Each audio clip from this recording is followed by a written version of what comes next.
जोशीमठ के आंदोलन को लेकर भारतीय जनता पार्टी प्रदेश अध्यक्ष महेंद्र भट्ट ने एक बड़ा बयान दिया है। भारतीय जनता पार्टी प्रदेश अध्यक्ष महेंद्र भट्ट ने कहा कि माओवादी विचारधारा से प्रभावित लोग आंदोलन करते नजर आ रहे हैं। उनका साफ तौर पर कहना है कि ऐसे लोग धार्मिक यात्रा को प्रभावित करने की साजिश रचते हैं और साथ ही एनटीपीसी के परियोजनाओं को भी प्रभावित करने की साजिश करते हैं। उन्होंने कहा कि इसमें सीपीआई और आईएसआई के पदाधिकारी भी शामिल हैं, जो पहले भी चीन के समर्थन में नारेबाजी कर चुके हैं। उन्होंने कहा कि जोशीमठ एक सीमांत इलाका है जिसकी सीमाएं चीन के साथ लगती हैं। माओवादी विचारधारा से प्रभावित लोग लगातार आंदोलन करते नजर आ रहे हैं। जो भी बहुत क्लियर हो गया है कि उस आंदोलन की पृष्ठभूमि में आईएसआ, सीपीआई ये इस प्रकार के राजनीतिक दल के कार्यकर्ता लगे हुए हैं। और शुरू से ही जब एक नारा लगा था भारत चीन भाई भाई, उस नारे की, क्योंकि सीमावर्ती क्षेत्र है, आखिर आप क्या दर्शाना चाहते हैं? हमारी चिंता इस बात की है कि उत्तराखंड का पर्यटन बाधित न हो। और मेरा सीधा आरोप है कि इस प्रकार का वातावरण बनाने वाले लोग उत्तराखंड के साहसिक पर्यटन को, चारधाम यात्रा के पर्यटन को प्रभावित कर रहे हैं। वहाँ के जो व्यापार मंडल के लोग हैं वो दुखी हैं।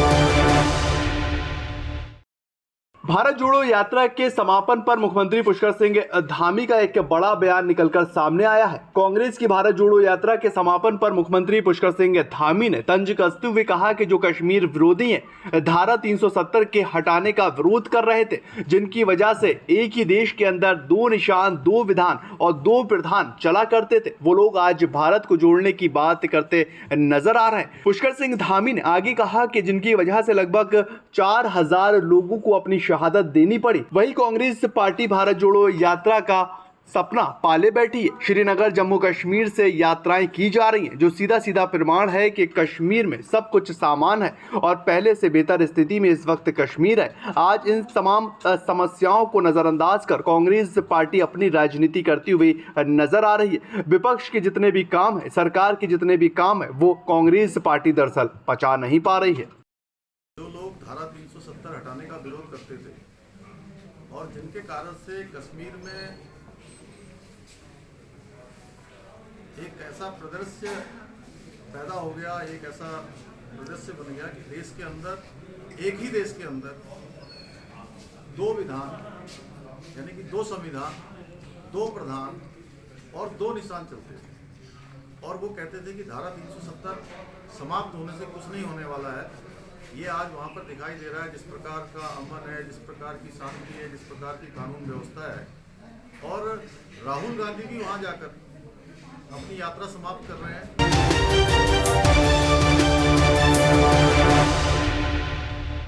प्रदेश के अंदर अवैध खनन का खेल जमकर खेला जा रहा है। रात के अंधेरे में खनन माफिया अपने काले कारनामों को अंजाम देते हुए दिखाई देते हैं, जिनको नकेल कसने के लिए प्रशासन ने भी अब सख्त कदम उठाना शुरू कर दिए।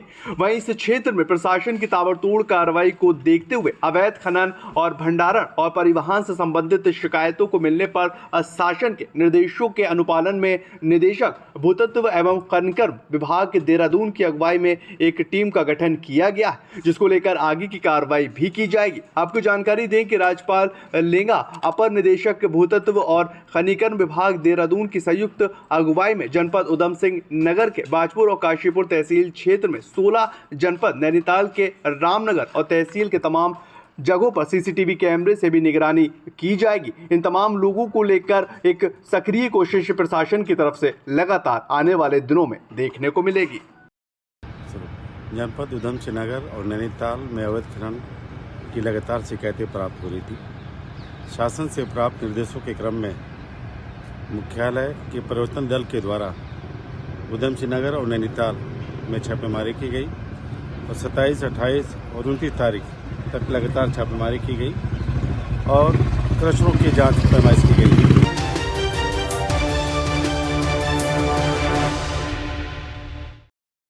बड़कूट तहसील के राना गांव में देर रात करीब 1 बजे लगभग एक आवासीय भवन में अचानक आग लग गई। आग लगने से काफी ज्यादा अफरा तफरी का माहौल बनता हुआ नजर आया, जिसको बुझाने के लिए तुरंत प्रशासन और पुलिस के साथ फायर ब्रिगेड की टीम मौके पर पहुंचती हुई नजर आई। लेकिन तस्वीरों से आप साफ अंदाजा लगा सकते हैं कि कितना विकराल रूप इस आग ने लिया है। आग की चपेट में एक नजदीक में 2 मकान और एक दुकान भी आई है, जिसको लेकर अब फायर ब्रिगेड की टीम और पुलिस प्रशासन किस वजह से आग लगी इसको लेकर कार्रवाई करते नजर आ रहे हैं।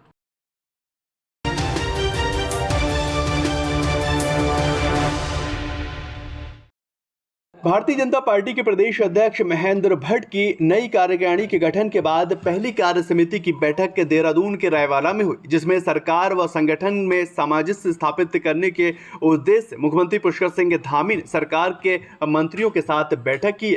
संगठन के समक्ष अपना रिपोर्ट कार्ड भी पेश किया गया और बैठक के बाद मुख्यमंत्री पुष्कर सिंह धामी ने मीडिया से वार्ता करते हुए ये बताया है कि आज की प्रदेश कार्य समिति की बैठक में जहां एक और पार्टी के आगामी कार्यक्रम तय किए गए हैं और साथ ही तमाम राजनीतिक प्रस्तावों पर भी मोहर लगी है। प्रदेश भर से पहुंचे पार्टी के कार्यकर्ता और पदाधिकारी इस बैठक में हिस्सा लेते नजर आए और सरकार को तमाम जनहित के सुझाव भी दिए गए, जिसको सरकार अमल में लाएगी। जनहित के उन तमाम सुझावों को ध्यान में रखते हुए कार्य योजना भी तैयार की जाएगी। मुख्यमंत्री पुष्कर सिंह धामी ने आगे कहा कि सरकार की ओर से रूपवे का कार्य लगातार तेजी से चलता हुआ नजर आ रहा है और उन्होंने सभी लोगों ने अपनी अपनी भावनाएं, जो जनता की अपेक्षाएं हैं, उसको पूरा करने के लिए जो भी सुझाव आए हैं, जिस प्रकार के विचार आए हैं, हम प्रतिबद्ध होकर सरकार के रूप में उन सभी कामों को आगे बढ़ाएंगे जो हमारे कार्यकर्ताओं के माध्यम से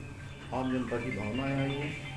प्रदेश के विकास और जन कल्याण के लिए जो पार्टी के सुझाव हैं, वो निश्चित रूप से हम सभी लोगों को ऊर्जा देने वाले हैं, हम सभी लोगों के अंदर एक उत्साह भरने वाले हैं।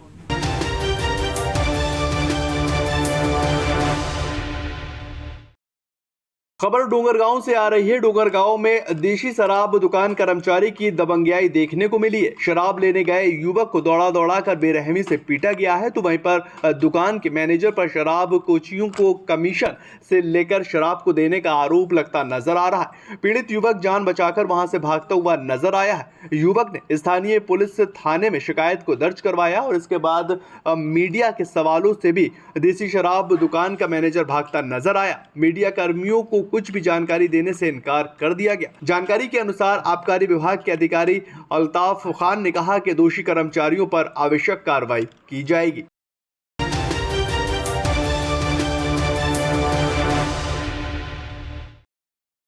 खबर कोंडागांव से आ रही है, जहां पर कोंडागांव शहर में कांग्रेस पार्टी के कार्यकर्ताओं के द्वारा महात्मा गांधी जी की पुण्यतिथि मनाई गई और हाथ से हाथ जोड़ो अभियान कार्यक्रम का भी आगाज किया गया। इस दौरान उपस्थित कांग्रेस कार्यकर्ताओं ने डोंगरीगुंडा उच्च प्राथमिक शाला के छात्र छात्राओं के साथ महात्मा गांधी के छाया चित्र पर माल्यार्पण कर दीप प्रज्वलित करते हुए उनके योगदान और विचारों को भी साझा किया।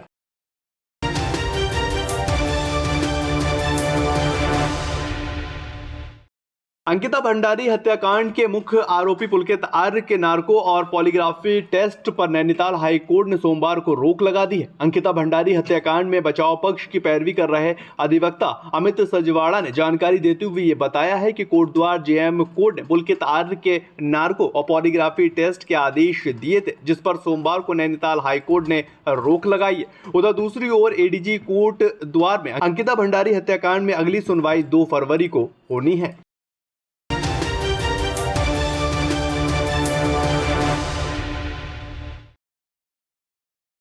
तराई पूर्वी वन विभाग के डॉली रेंजर कार्यक्रम में आयोजित कार्यक्रम के वर्ल्ड बायोडायवर्सिटी सर्वे के दौरान उत्तराखंड में पक्षियों की 250 प्रजाति पाए जाने की पुष्टि की गई। विभागीय वन अधिकारी संदीप कुमार ने विभिन्न प्रदेशों से आए पक्षी विशेषज्ञ वहां पर मौजूद रहे और उत्कृष्ट कार्य करने वाले कर्मचारियों को पुरस्कार देकर सम्मानित किया। तराई पूर्वी वन विभाग ने 27 फरवरी को शुरू हुए प्रथम वर्ल्ड बायोडायवर्सिटी सर्वे में तराई पूर्वी वन विभाग के फील्ड कर्मी प्रतिभाग भाग लेते नजर आए।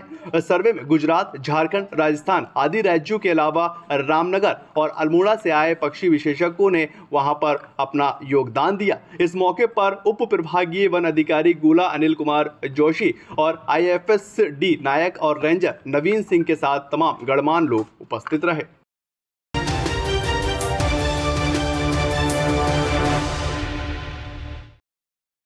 उत्तराखंड में मौसम ने करवट बदली है और बद्रीनाथ, केदारनाथ सहित ऊंचाई वाले क्षेत्रों में साल की पहली बर्फबारी देखने को मिली। बर्फबारी देर शाम तक होती रही है और बर्फबारी से कड़ाके की ठंड पड़ती नजर आई। वहीं मंगलवार को पांडेखोली में इस साल की पहली बर्फबारी देखने को मिली, जिससे चारों तरफ की पहाड़ियों में बर्फ की चादर ढकती नजर आई। बर्फ से मंदिर परिसर और मंदिर मार्ग सहित बर्फ से ढक चुके हैं। साथ ही शीत लहर का प्रकोप लगातार बढ़ता हुआ नजर आ रहा है और स्वर्गपुरी में अधिकतम तापमान 6 डिग्री सेल्सियस व न्यूनतम -4 डिग्री सेल्सियस तापमान दर्ज किया गया है।